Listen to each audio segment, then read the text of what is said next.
only been off of vacation for 3 days, and it's been a long 3 days, but today was a really good day. We had our HIE class at my hospital, and it was really great because this is the first time I was able to get it in our simulation center. So we were able to start with a simulation where I had part of the group simulate with one of our neonatologists, which was really cool, a delivery of a baby who required an extensive resuscitation.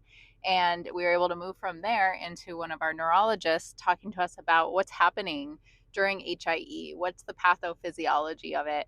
And from there, we had our neonatologist and epileptologists and neuroradiologists all talking to the nurses, as well as myself. I got to talk to nurses about the nursing things, but it was a nice, very interprofessional, collaborative class that we got to have together with simulation, which was super fun.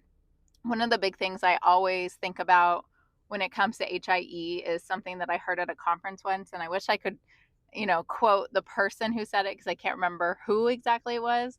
But when you think of HIE, right, of course it's hypoxic ischemic encephalopathy, but that hypoxic ischemic injury, in fact, impacts all of the organs, not just the brain. So thinking of it as hypoxic ischemic everything, because truly, as the nurses, we need to look for everything.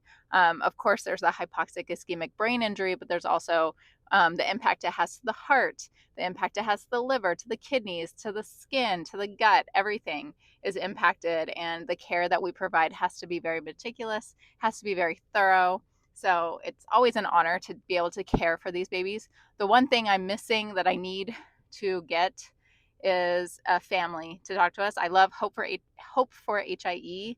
They're a great nonprofit to follow for information about HIE, for supporting families affected by HIE. So if you don't follow them, I suggest that you do. But anyway, hypoxic ischemic and everything. I think that's just a great thing to remember when you think about HIE.